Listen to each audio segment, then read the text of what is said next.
Jared Polin, FroKnowsPhoto.com, here with another RAWtalk. This week it's episode 39, and I am calling it the Canon 1DX Chronicles. We'll be talking about the Canon 1DX and my experiences with it against the D4 in a nice long segment. And Steven, have you seen the Chronicles of Riddick? I have not. You have not seen the Chronicles of Riddick? I have not. Have you seen Perfect Dark? Nope. Yeah, I heard that one was terrible. That was the first movie in the sequence. I love Vin Diesel. I kind of have a man crush on Vin Diesel. I don't know why. Are you a Fast and Furious fan? No, absolutely not.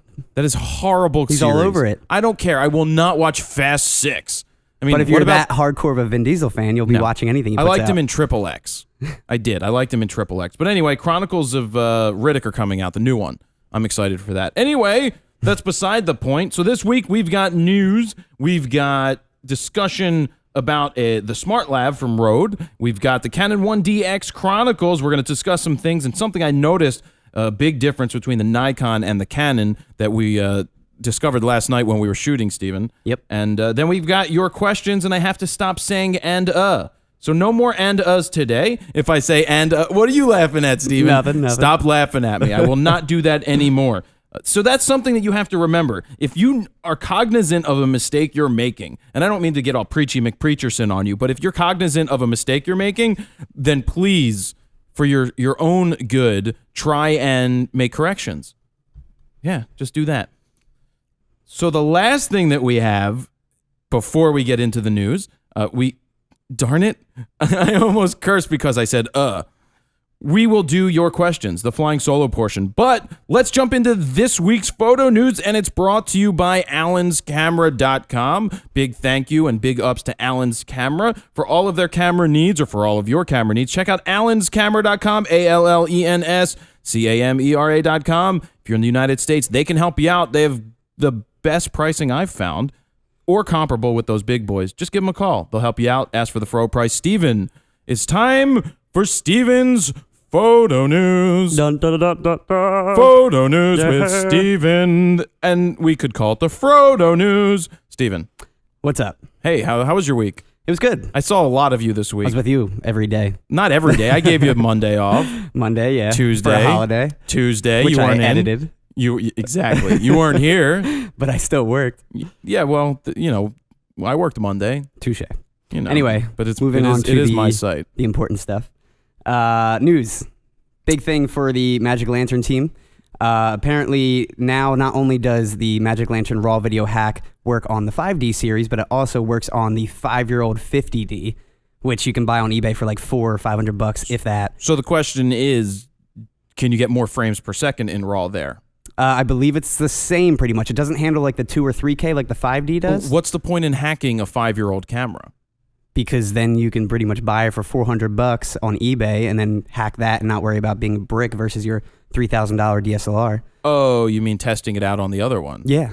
I mean, if you have a 50D laying around, it'd be better to do that. Plus, what I read is that since that one doesn't have the 18 megapixel sensor like the new age cameras does that Canon puts out, it has the 15 megapixel, which the pixels are larger. So there's less noise, there's less moiraying, there's all that kind of stuff going on. Sure. In this video, which they're saying is better than the 5D RAW video. Well, it's going to be interesting to see if Canon on their own decides to suck up this Magic Lantern team. Yeah. As like Apple or Google or Yahoo would do with tech. Yeah, try to hire them and say, work on this secondary formatting, not formatting, but a firmware option for us. Or maybe they just don't want that because Canon has the 1DC. Yeah, it's going to pretty much kill that market for them. Well, I don't think it's going to kill that market. Maybe it will.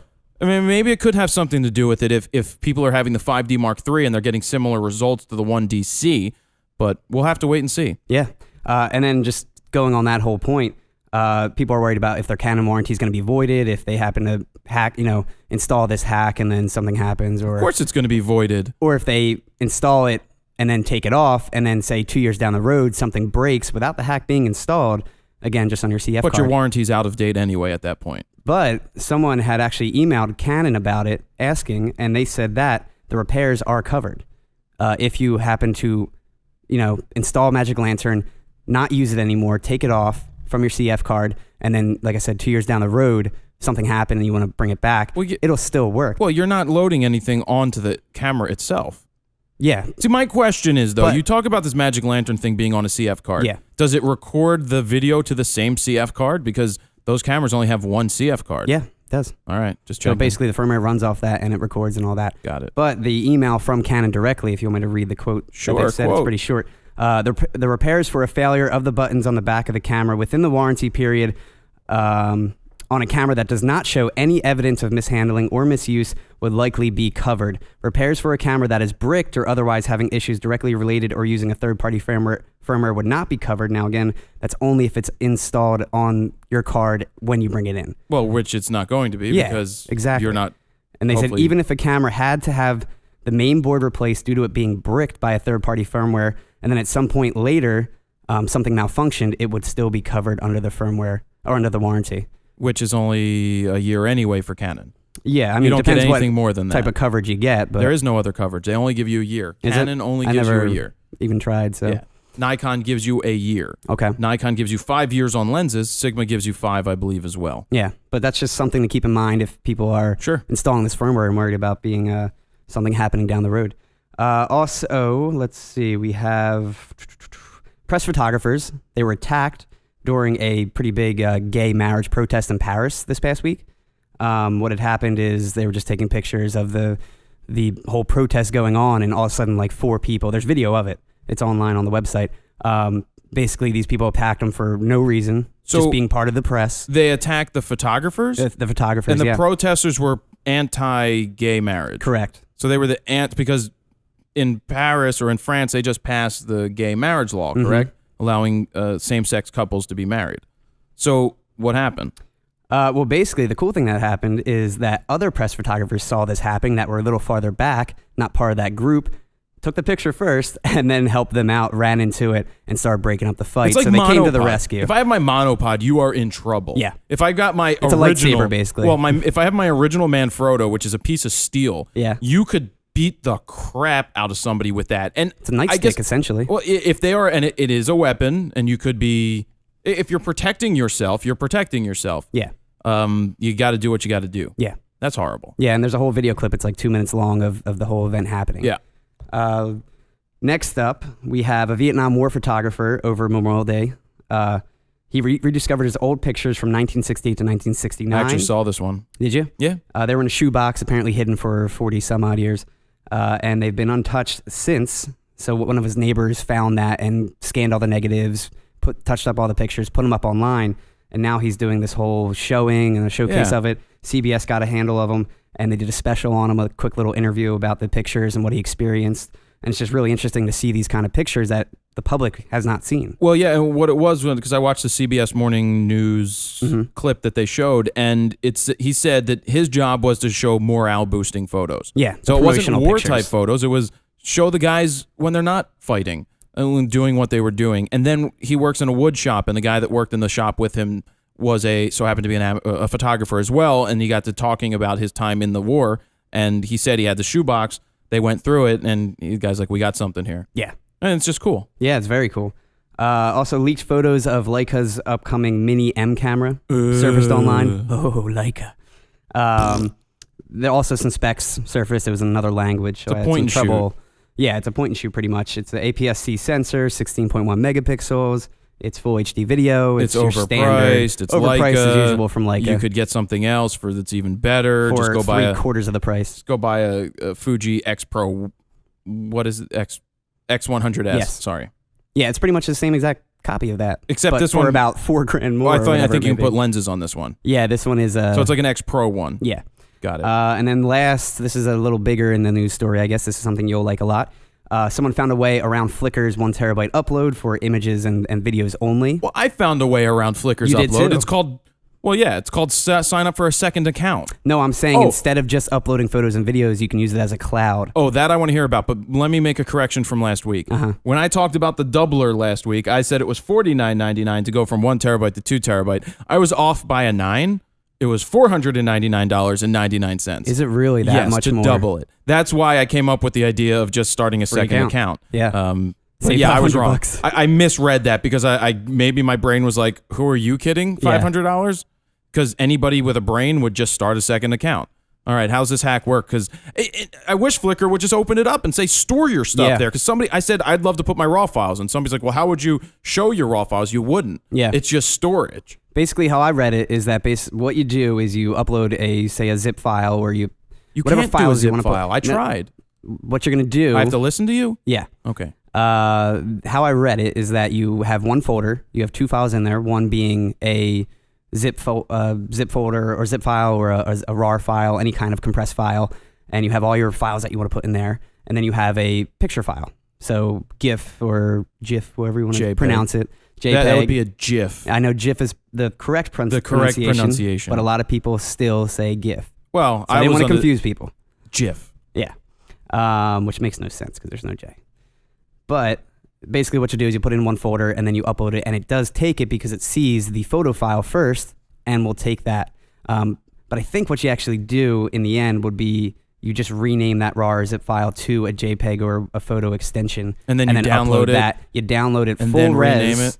And then you rename it to a zip or a RAW. Well, we'll try it. And then you uncompress it, and then all your files are there, and you use it essentially as a cloud. Until they find trick the system. Until they realize that and then cut it off. Which I'm sure they know by now. And if they're giving us 1 terabyte, they're giving us 1 terabyte, let me use the 1 terabyte, and I'll be even more happy to use it. Yep. But could you imagine that if I had 4 accounts and I was just uploading stuff? It'd be insane. That's why they don't allow you to do this zip thing. But I'll try. I'm going to try it out forever. I mean, you would have well, for us maybe not so much, but the average user that's uploading your regular file is not crazy. It's 1,000 gigabytes. A ton. Yeah. So. And that's it for this week's photo news. There's not much going on this week. Yeah. It's all right. I think I like those stories. So moving on. Thank you, Stephen, for your news. You're very welcome. Sponsored by allenscamera.com. Give them a check online. Give them a call. Talk to Rob. Talk to Marlena. Talk to Alan.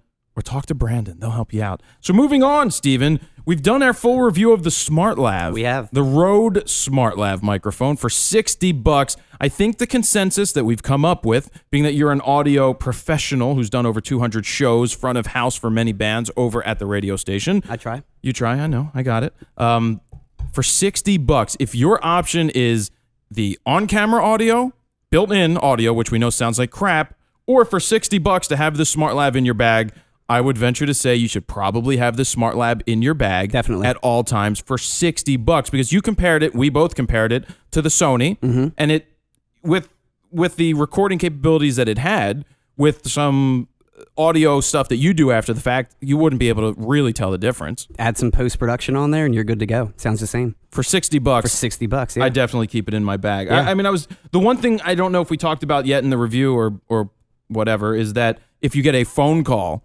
while recording, you're SOL. So you have to make sure you turn on airplane mode, because if you're recording and you get a phone call, it interrupts the recording and you can't. They probably have that. Apple probably makes that a rule or something that you can't. You can't block a phone call deactivate or a phone something call like that. because then the carriers would get upset and things like that. What you'll need to do is basically just put in airplane mode, or just cut off the service in general, and then just record. And just record. And enough battery, yeah. And the coolest thing that you and I found about the Smartlav, the software, was the fact that you could upload to their server, and it gives you an IP address that you type into your computer. Yeah. And then you download that file, that WAV file. And if you get the pay app, the $5.99 one, you can save in different formats.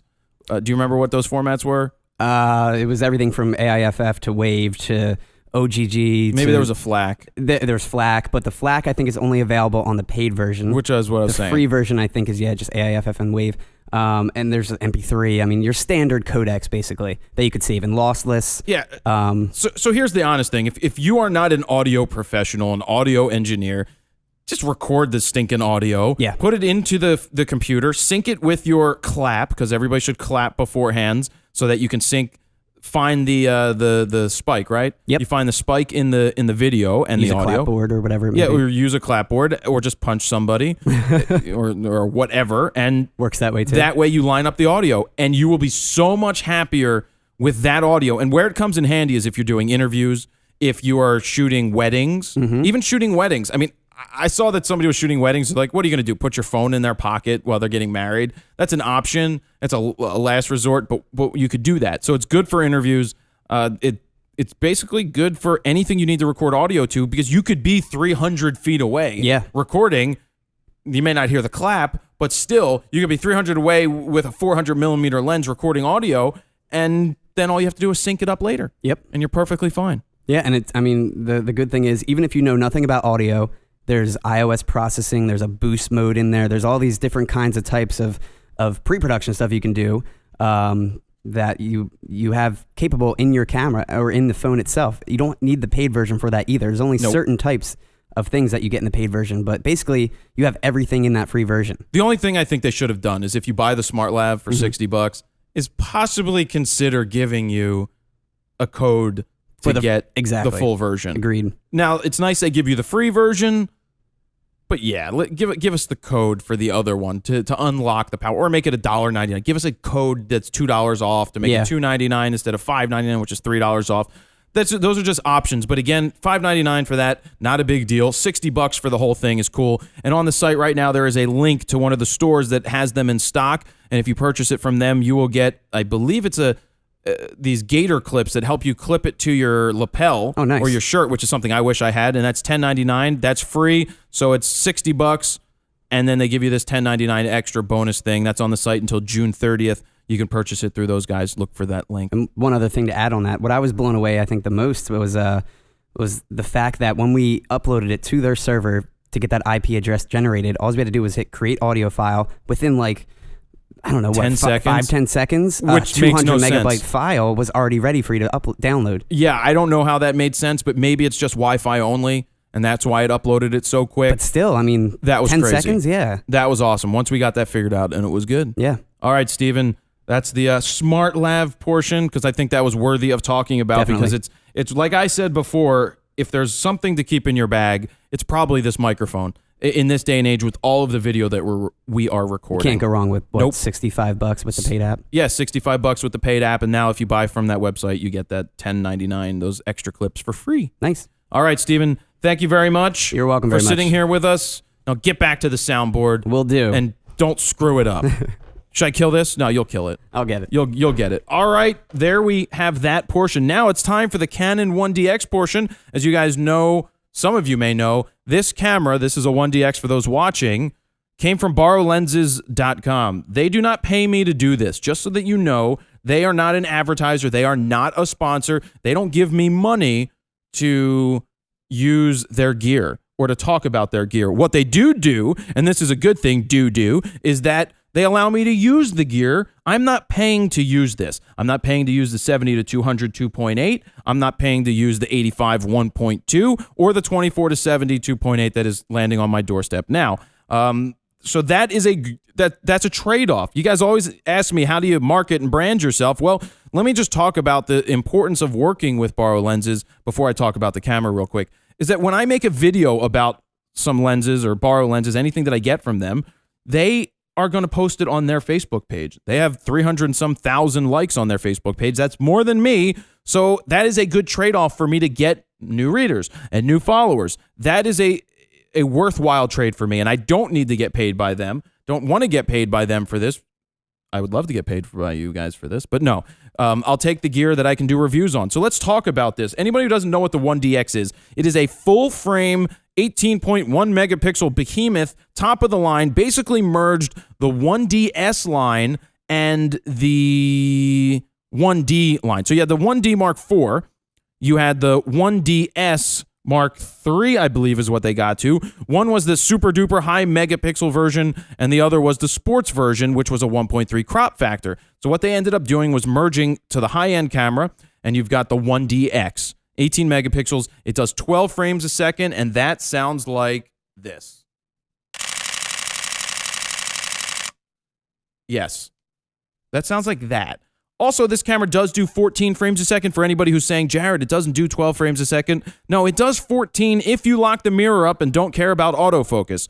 But that's not me. I care about autofocus because I don't really want to shoot through 14 frames a second with the mirror locked up and not be able to get anything in focus. So that's me. This is this camera. I've been shooting it now for about a week. I've put it up against the Nikon D4. The whole comparison thing is the D4 with the 70 to 200 on it and the 1DX with the 70 to 200 on it. And we went and shot skateboarding, and we went and shot a model in the studio at the native resolution.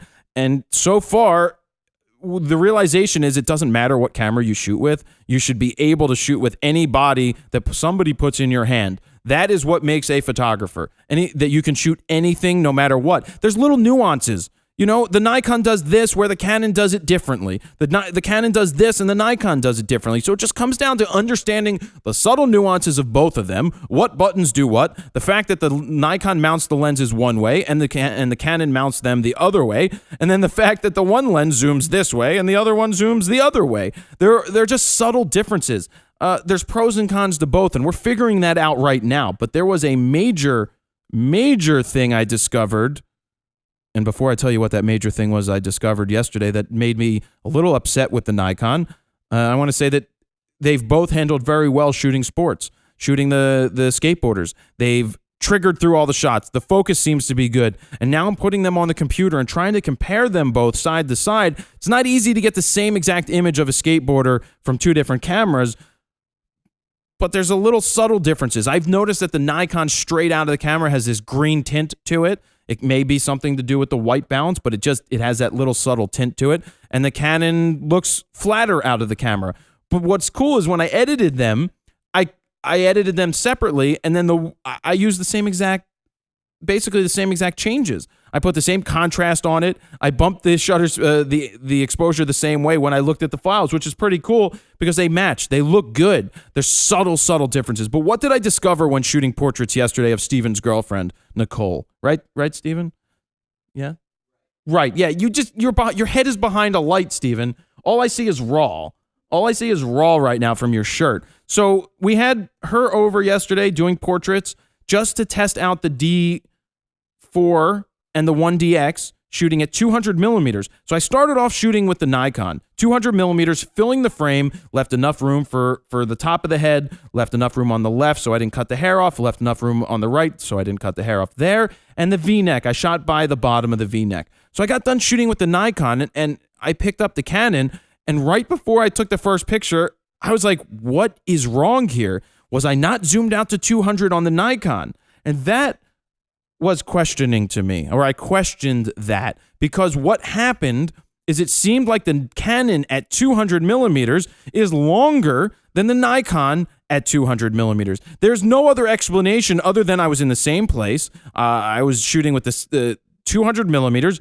I was within the same 4, 5, 6 inch span. There shouldn't be that much of a difference between the two. But it was noticeably different. I even had Steven look through the cameras to verify that I wasn't being crazy. I wasn't crazy. No, I wasn't crazy. It was the Nikon just seemed a heck of a lot shorter. And that, to me, was weird. I didn't like that. With a 200 millimeter lens, I want it to be 200. I also noticed that I could focus closer with the Canon than I could with the Nikon. So that's a bonus on the Canon side. The Canon's heavier, so if you want to do curls with it, you're going to get better results with your muscles lifting the Canon, but then the Nikon's smaller and a little lighter. I am curious to find out what the Nikon people have to say about it. I have a call into the tech rep to get some information. And when I get that information, I will pass it along. But I want to hear what they have to say about this, what I consider to be an issue. Steven, would you consider it an issue? Slightly? I think it's an issue.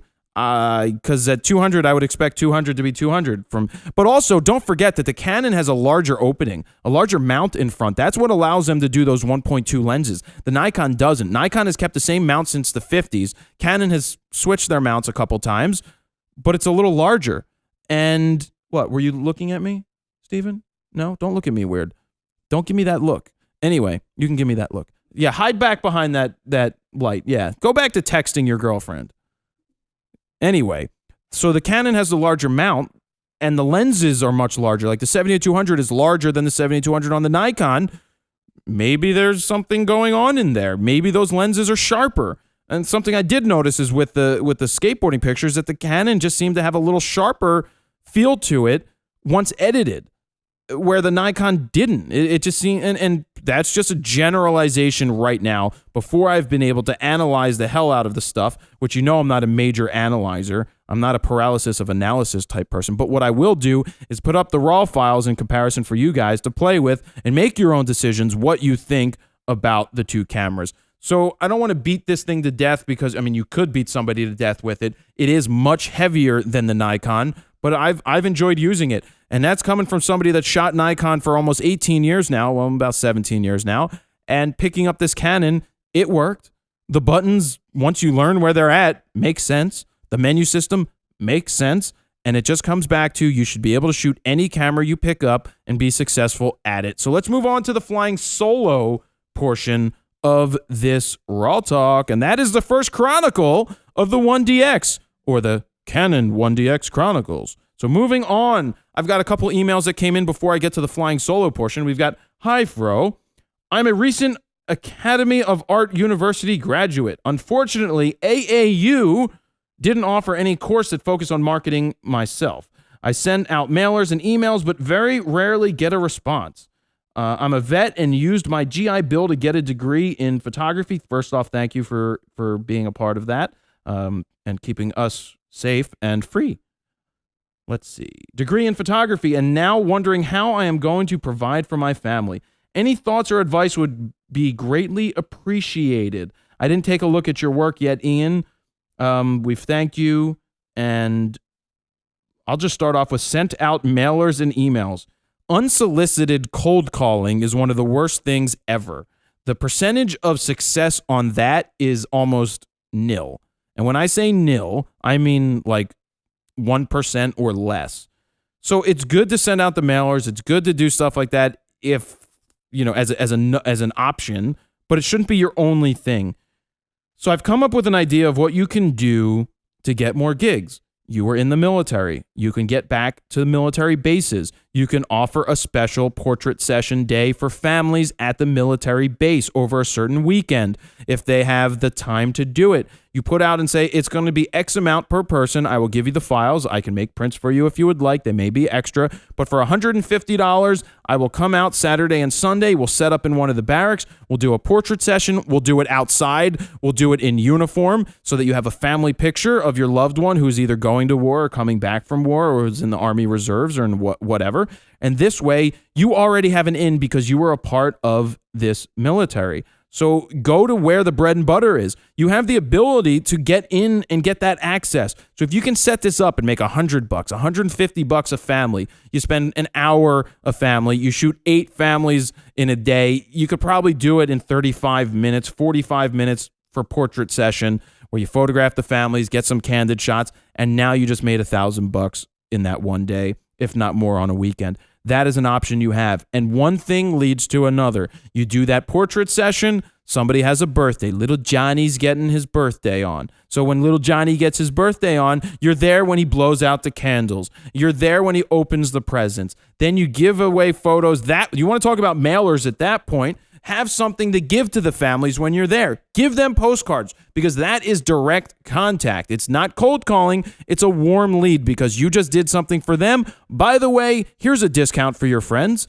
Here's a discount for you. Give this out, mention my name, send them back to me. Boom. That's what you have to do. But sitting at the computer, sending out mailers, sending out emails doesn't get you in front of people. People can blow you off way too easy over emails. Right, Steven? Exactly. Thumbs up. That's the truth. You want to get results, you have to face people either on the phone, that old thing called the telephone, where you rotary dial, you turn the and you turn that down. Lil had one of those phones until she moved in with us 20 years ago. It was a rotary phone that was a brick crap house. I'm not going to curse. It was a brick S house. You could stomp somebody's face in with it if you really tried. I said I'm not going to curse, but then I go to violence, like you can stomp somebody's face in. Which one's worse? I don't know. So rotary phones, but get in front of people because it's very hard to blow you off if you're right in front of them. They have to come up with a reason that you're not going to get hired. So that's it. Ian, that's what I suggest doing. You have an in, exploit it. Exploit it. Next, then I just have a second email that came in from a blind photographer of ours before we get to the flying solos.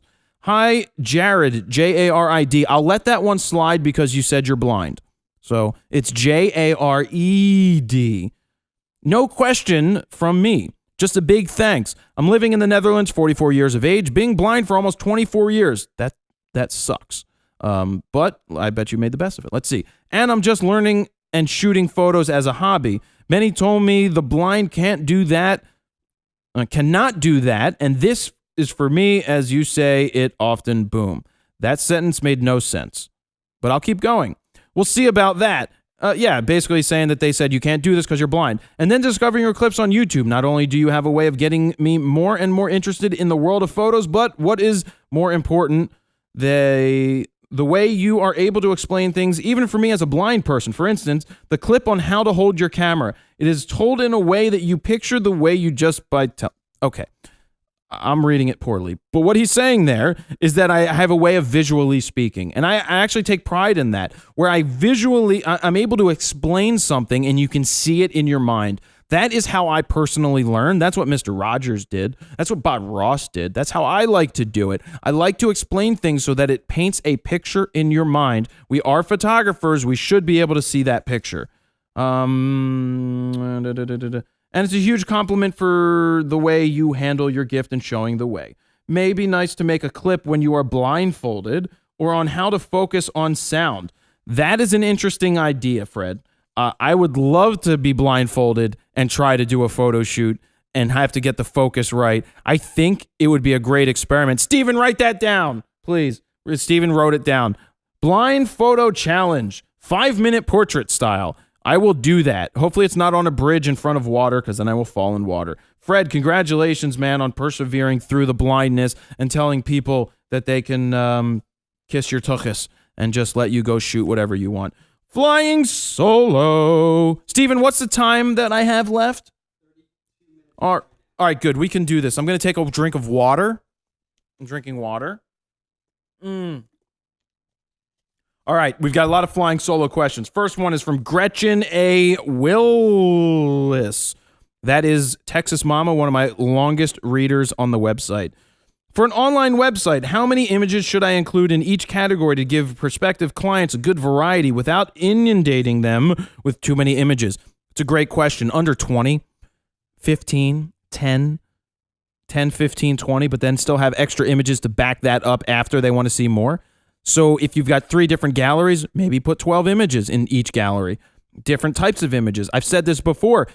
Don't put in the same image over and over again. Don't have the same person in a portrait and shoot them in the images are very similar. Don't put them in your portfolio. Show the diversity or tell the photo stories. Gretchen, that is what I have to say. We'll just keep moving on. That's a good question. Ryan Baker, with today's DX cameras, what, Steven? What? I'm good? Every time he moves, I'm like, what are you doing, Steven? Stop moving in the background. No.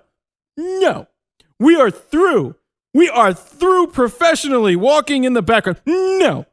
I know. That's from, what's that guy's name again from Batman? Christian Bale.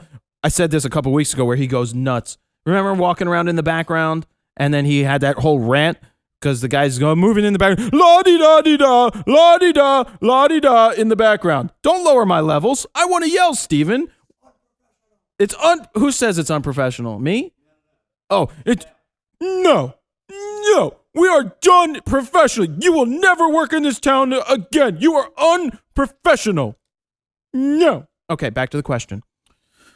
Ryan Baker, with today's DX cameras, is there a need to go full frame? ?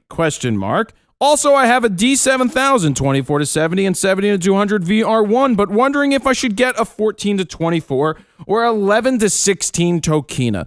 I saw somebody answer this for me, and I don't agree with their answer of saying go with the 11-16 because the 14-24 is awkward on a DX camera. It is not awkward. Steven, you better lower my levels because I am getting hot right here. I'm going to yell.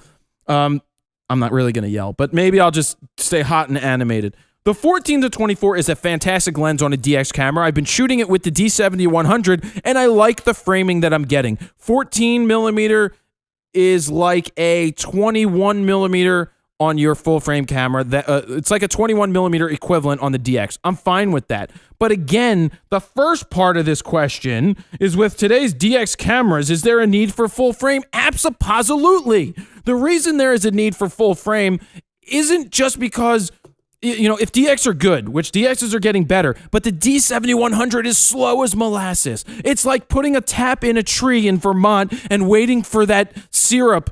Is it called syrup? Sap. It's called sap. Waiting for that sap to come out of a tree. It's like putting your tongue against it going, I want some sap to come out of the tree. But it doesn't happen. It's slow. The D7100 is fully buffered. Your buffer is fully filled at 6 frames in a row. That is slow. What you are paying for with full frame cameras, you are paying for a better sensor, yes. You're also paying for a better build quality. You're also paying for a better buffer. I just spit on the spit guard. Is that what it's the pop filter? And speaking of pop filters, I said I wasn't going to address this, but I am addressing it right now. This is a podcast, and we so happen to record video with it as well. There is an important feature that is called a pop filter because my P's are very pronounced, right, Steven? The reason you use it is because why? What's the rules? Why? Tell me real quick, Steven. Why do you use a pop filter? It doesn't pop, and there's a big difference, and I'm not going to move the filter right now to do it. Plosives? Steven is an educator or is educated in audio. It's called plosives.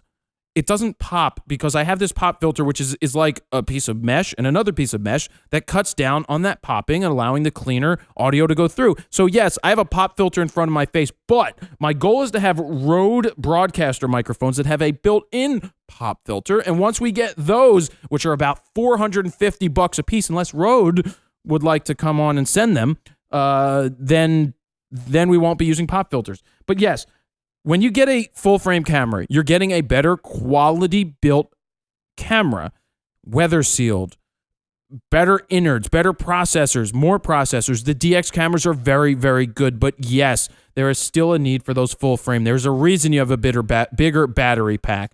I'm just going to keep going.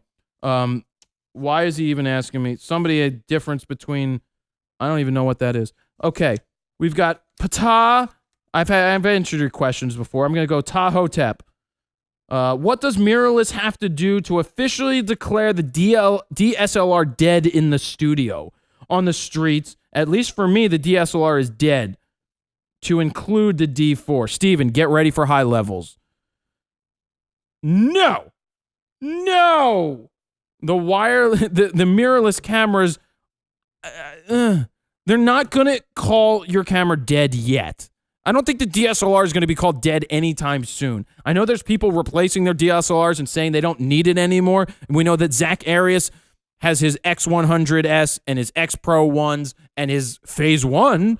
That's like a big boy DSLR with a sensor that's 4 times the size. So DSLRs to me are not dead. That's me personally. I don't think that the mirrorless camera is going to replace the DSLR at any point soon in the next 10 years. You can call me crazy for saying that, crazy, but I don't think I am. Pros have a need for a camera that does what this does. Mirrorless, it's not there. Smaller sensors, again, that DX versus full frame sensors, going to give you better low light capability. And sure, the mirrorless are getting better and better every day. I'm just going to leave it at that. Mary Pacheco. No, Pacheco. I got it right. Mary Pacheco spelled my name wrong. Not only did she leave out a letter, she added an extra one. I'm not making fun of you. She spelled it Jarrod. That would be Jarrod. My name is Jared. J-Red. J-Red. J-A-R-E-D. I learned as a portrait photographer working in a studio where to crop, where not to crop, to create border mergers. I've noticed so many photographers now either ignore these rules or maybe don't know them. Are these rules now passé or obsolete? Cropping at knees or wrists, etc. Absolutely not. They are not obsolete. Just because people don't know the rules doesn't mean that they're exempt from them. That's the same thing about anything. If you don't know the law, it doesn't mean you're exempt from it. Like Homer Simpson covering his eyes and going through red lights because he doesn't see it doesn't mean that he's not breaking the law. Just because you don't know the rules, and I'll just say again, the rules aren't always the rules. You don't have to follow the rules, but certain things hold true more than others when it comes down to rules. Cutting off people's fingers and wrists and knees and ankles is painful to look at. If you can make it work, then that's for you to make work. But generally speaking, 90% of the time, you want to try to follow those rules to be successful with what you're doing. So I don't think they're passé. I just think either people aren't educated on it at this point, which is not their fault. They just don't know. But at some point when they learn, then they go from there. Simon Reese, will you ever scan your negs past or present? If no, how do you store all your old negs and prints to keep them in the best condition possible? So the best condition, I've scanned a lot of my negatives from when I was younger. I would sit at the camera store for hours using their scanner myself and scan my negatives. They'd go into the computer and they saved them as JPEGs, and it was a shitty scanner, man. It came up with these red speckles for some reason. It was just a glitch in that scanner. So I've scanned everything. I should probably scan it again. So how do I keep these negatives? They've been in a binder in negative carriers under my bed at home at my dad's house. Yeah, that's right. That's where I stored all my old photographs and negatives, under the bed in the trundle. Steven, do you know what a trundle is? You don't know what a trundle is? So let me tell you about a trundle, Steven. You've got a bed above it.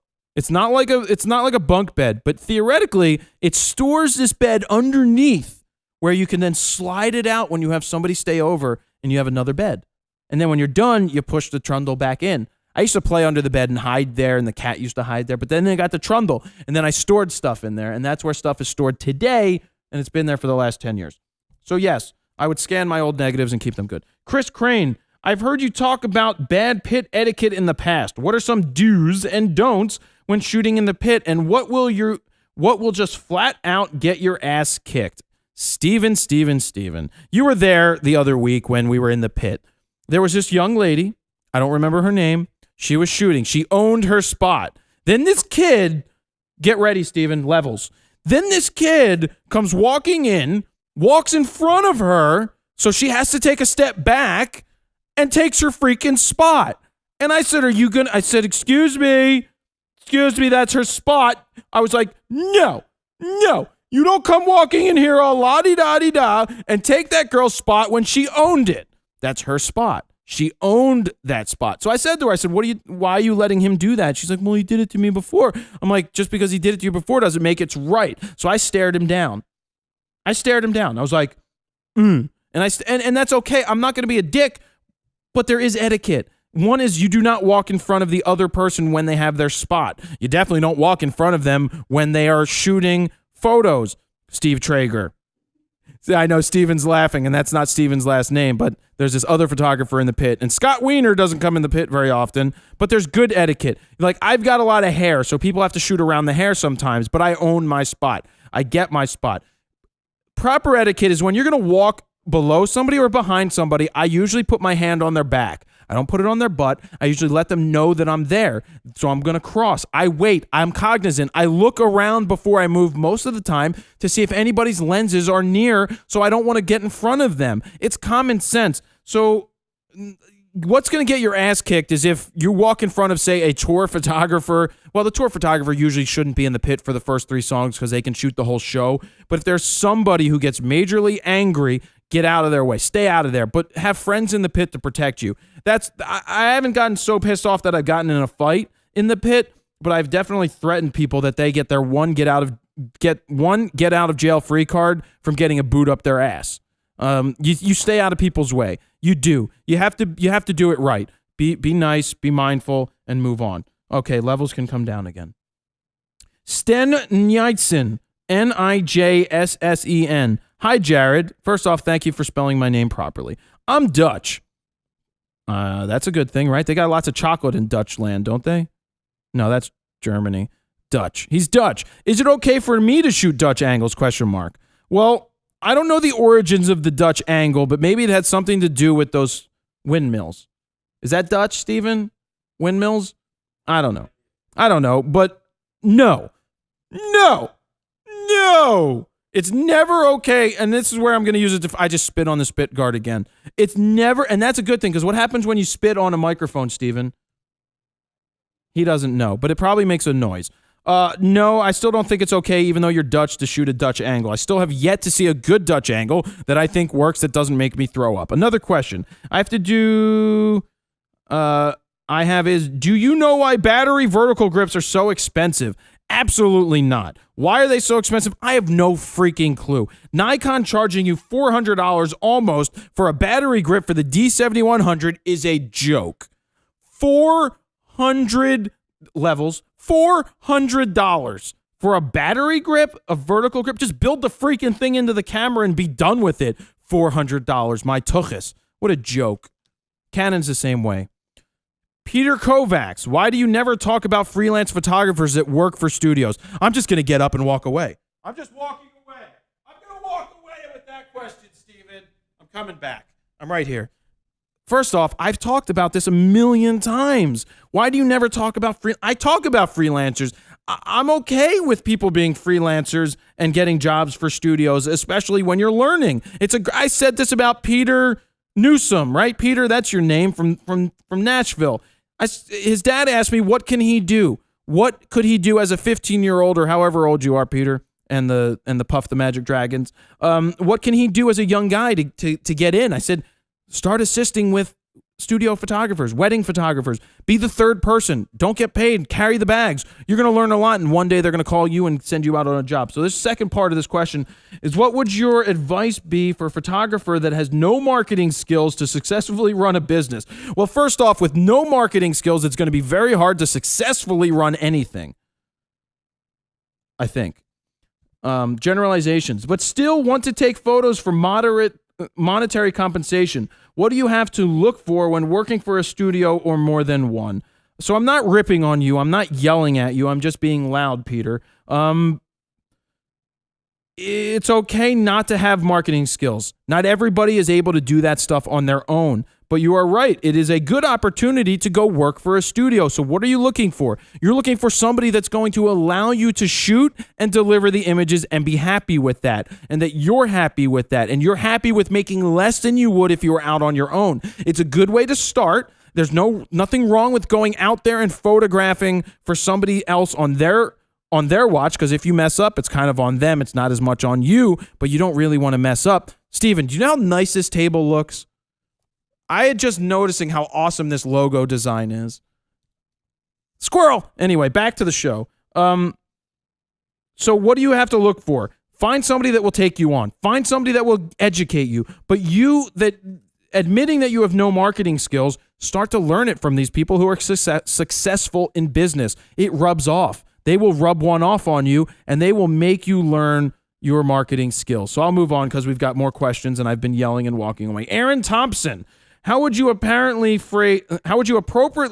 phrase an email for requesting music photo credentials? Definitely something I need to work on. I also need to work on my reading comprehension skills because I seem to read words differently than what's written on the sheet. That wasn't good for my SAT score. Horrible. Steven, what'd you get on your SATs? What did you get on your SATs? That's something everybody remembers. Oh, you were on the weird number scale? That's because you're a kid. Oh, see, mine was based off the 1600 scale, which they're back to again. I did a tremendous score. I got a 940. I didn't break 1,000. I did half of what those smart eggheads do and get 1600, Steven. I was horrible. My reading comprehension skills are terrible. I misread things, partly because of my eyes and the way that they shake from the nystagmus. But anyway, back to the question. How do you properly phrase it? I'm going to tell you people, Levels. I'm going to properly tell you people how to email anybody and anybody. Everybody and anybody after I drink this water. How are we doing on time? We're going to go long today, Steven. Proper way to write an email and how I write an email to anybody. Hi, my name is from so-and-so. This is what I do. I am looking to do this for you. Here's backup of what I do. Here are my photos. Followed by, if there's any questions, let me know.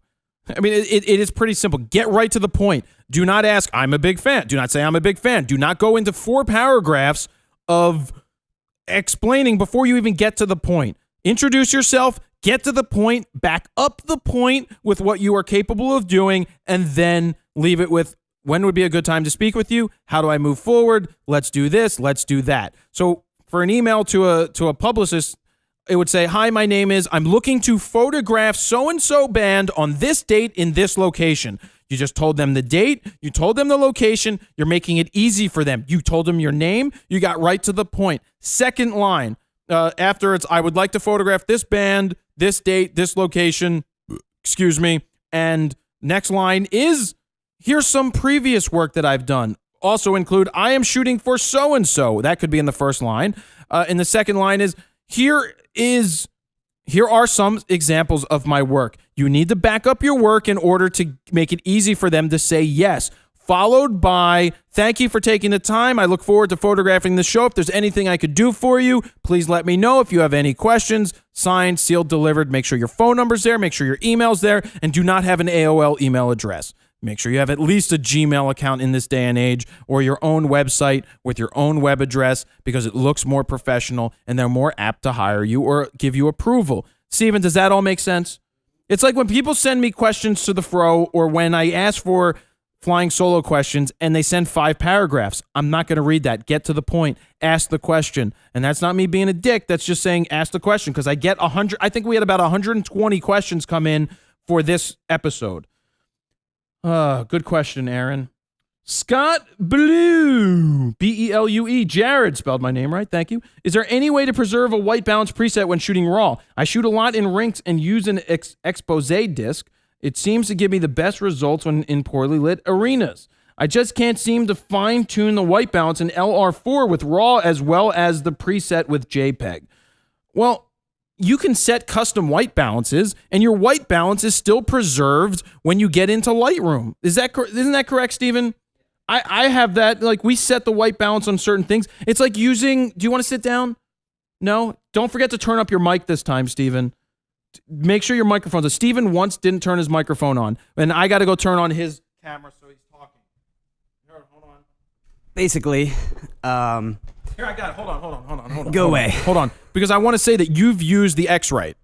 Yes. Correct? We have an X-Rite, which we need to review. Yes. Basically, for those of you who don't know what the X-Rite is, it's this pocket-sized thing that has multiple colors, 18% gray. On the other side, it's the 18% gray card. You take a picture of that. Explain to me how that thing works, because you've used it. Basically, what it does is it creates a custom color space for your camera, and it calibrates it in camera depending on your scene that you're shooting. And what it does is it then creates the custom profile for that scene in Lightroom when you go and basically import your pictures. Right. So it allows you to put your dropper tool on the color, right? Yep. And then it gets the white balance proper. Yeah. And that's great for when you're in the studio shooting the same scene in the same lighting. Mm-hmm. You're not using it at concerts. You're not using it if you're shooting sports, because it's all controlled everything's changed. When you're in a control environment, this X-Rite thing works for getting your color right, especially if you're shooting product photography. If you're shooting a hat, you're shooting clothes, and you want the lighting, the color has to be precise. The X-Rite is how you're going to get the color precise. Is that correct? Yes, and the lighting has to be even. That's one thing that's a big thing. If you need to also frame it so it's directly in the middle of your frame and not anywhere in the shot. It has to be directly in the middle, has to be on the main light source, that kind of thing, because then it will be thrown off. It's going to give you weird tones and stuff like that. I've had that happen with mine. The other thing is you can use that as just a gray card. I mean, in general, it comes in a little passport type book. Yep. You flip it, so it's got everything on there. We're going to do that review.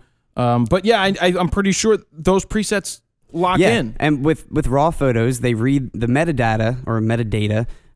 Will read it off your camera, and it'll say this is what your preset was in your RAW file, and it'll import for white balance. For white balance, and it'll import it into Lightroom just that way. Right. So, and if you dial in a white balance, say 5622 degrees, then you just go into Lightroom and you type in 5622 degrees. Well, if you dial it in camera and you're still shooting RAW, like I said, it should still be the same. It'll automatically put it at 5600 when and the other thing is, if he's not getting the right white balance, a lot of people only use the Kelvin scale. They don't realize the tint is also something you need to mess with. It could have a green shift or a magenta shift. And that's not in all cameras. Yeah, it's not in all cameras. It's only in really the pro bodies. But in Lightroom, you have that ability to adjust the tint. A lot of people only adjust the blue and the or the tungsten and the... Oh, I adjust the tint because I on the Nikons, we got to add more magenta all the time. Exactly. And with the Canons, I feel like it's the opposite. You got to add a little more green. Cool. So it all depends on the setting and that kind of stuff. All right, Steven. Thank you. You're welcome. Thanks for sitting down here. You got to do these cameras and all that. Ethan Flake. Hey, Ethan Flake. Is that like... I got some feedback about my Castro Flakes. Castro Flakes. Coming to you now in Spanish, we've got Castro Flakes. Castro Flakes. That was bad. I'm sorry. When did you get such massive guns? Well, first off, let me just say, these are the guns for anybody watching. 3 years ago, right before I started the site, I made a conscious decision before I was 30 to say that I wanted to reinvent my body. I wanted to transform my body and turn my basic nothingness into muscle. So I got a trainer, and realize what I said there. I didn't say I'm going to do this when I turn 30. I had an idea, and I went and executed it before that date. So if you want to do something, just go do it. It's like those smokers, and I don't smoke. Steven smokes, and I've never smoked a cigarette in my life, which I take pride in knowing that I've never smoked a cigarette. And people are like, it's not that easy to quit. And you get your friends that tell you, I'm going to quit starting the first of the month, and this is on like the 30th or the 29th or whatever. And it's just like, well, if you've made that conscious decision to quit, then just freaking quit. And everybody yells at me and says it's not that easy. Right, Steven? Zachery. Oh, anyway, back to the arms.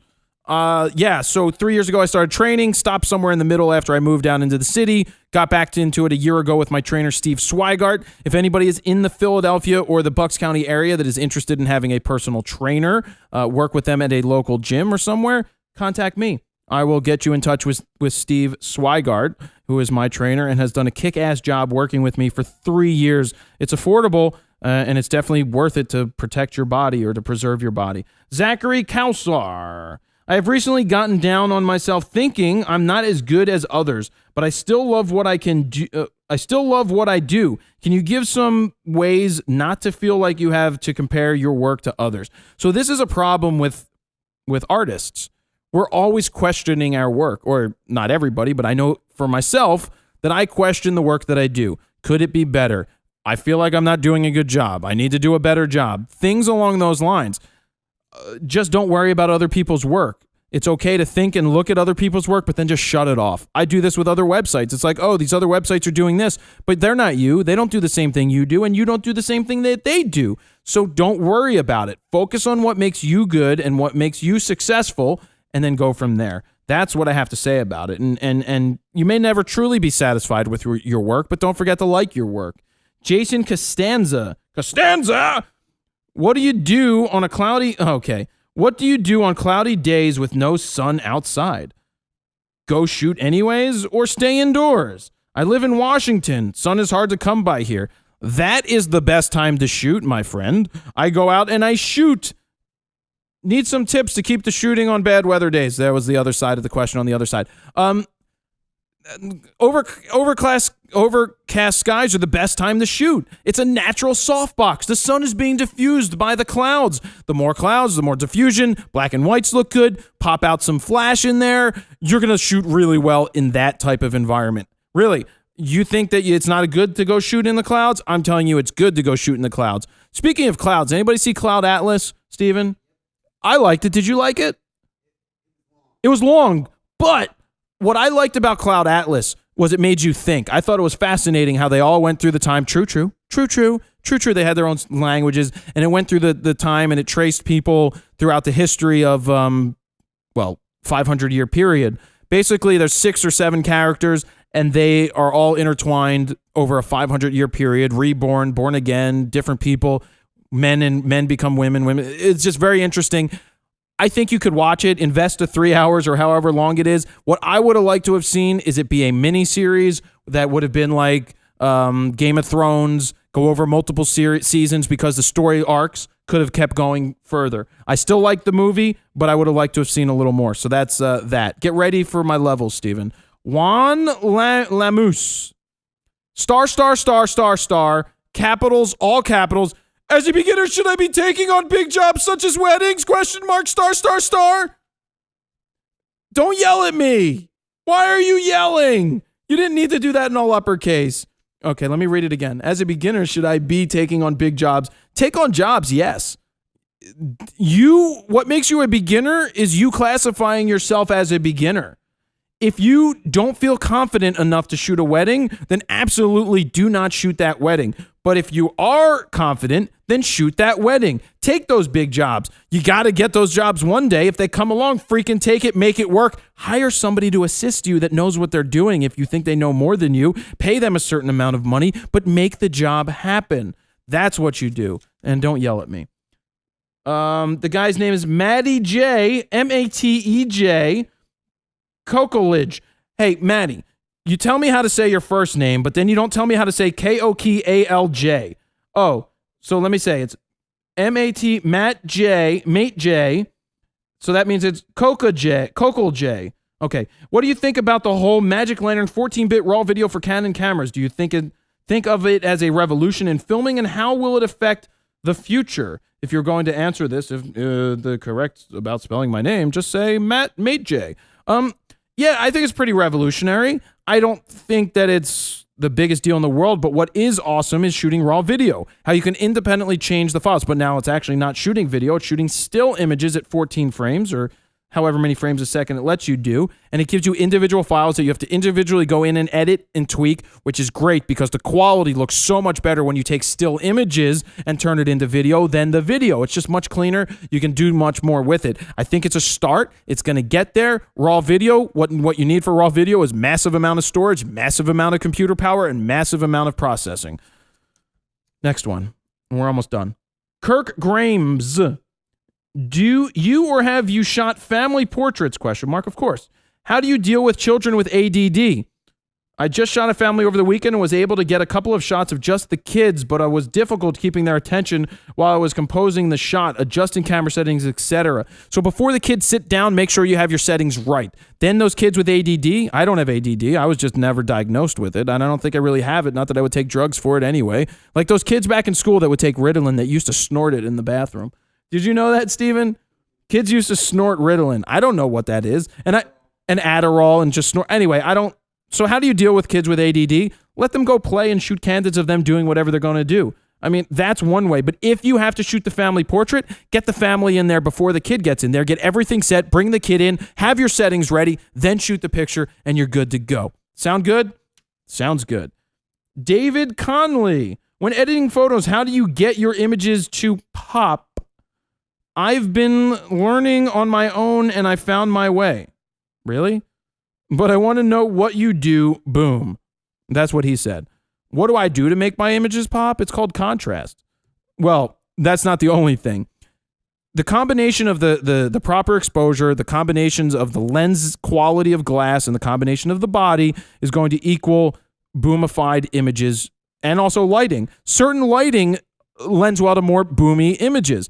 If you're shooting in shade under a tree, it's very flat. You're not going to have a big boomified file. Or if you're shooting towards the sun, you may not be able to boomify that as much. But if you're shooting in the golden hour, which is the last hour of the day, and you're shooting with your back to the sun, a subject, that file's just going to boom right out of camera without doing too much. So it's a combination of understanding exposures, understanding the proper gear that you have. The better lenses will make your images go boom more because the nano coatings and all the different coatings and elements, the better glass will represent better image quality.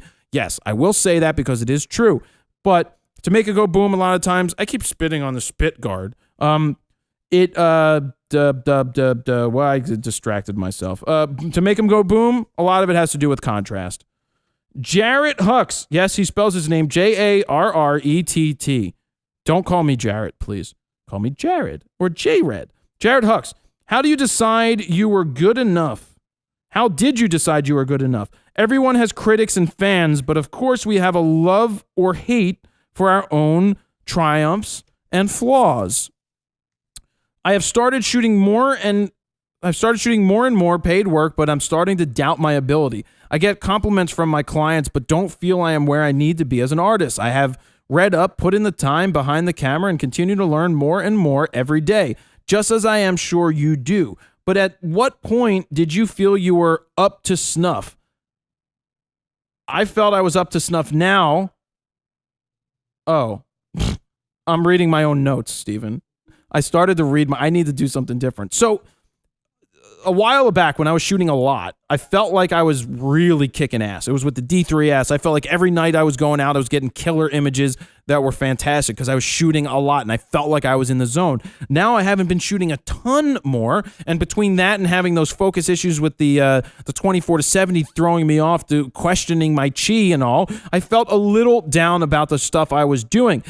Now, I'm still very happy with the results I was getting. I was still getting those killer images night in and night out. What just turned off, Steven? Did you forget to stop this one? Oh, Steven, always remember to turn off the live view because it saves battery power.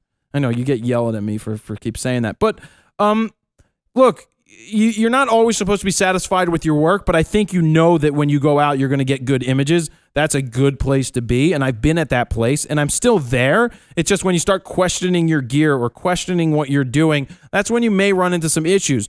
Let me reread through this again just so that I can fully answer it. Once I've started shooting more and more paid gigs, starting to doubt. Don't doubt your ability. If you're getting those gigs, people like it. That's one thing. Keep stepping up your game. You say you keep learning. That's a good thing. Never stop learning. Never stop becoming a better photographer.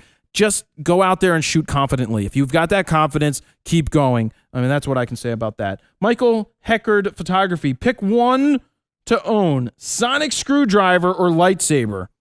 Steven, do you have a preference? You think the lightsaber? I don't know. I just read. See, I'm not a Doctor Who fan. I mean, I'm not saying I'm not a Doctor Who fan. I've never watched it, so I'm indifferent. I just know that Adam Rosenberg has a sonic screwdriver on his leg, and he doesn't have a lightsaber. So I'm thinking. I did a Google search on the sonic screwdriver, and it says that it can open locks. It can do something with talk with aliens and do stuff. I think I'd go with the sonic screwdriver because it sounds like it does more than just a lightsaber, which deflects beams of stuff and cuts people in half. What? Corey Hutchkowski, Millennium Falcon or Enterprise? Well, the Starship Enterprise is a fully functioning starship that can travel at really fast speeds through time and space. And on the other hand, the Millennium Falcon is a rust bucket that can get through the imperialness of the imperialness. Is this camera still good, Steven?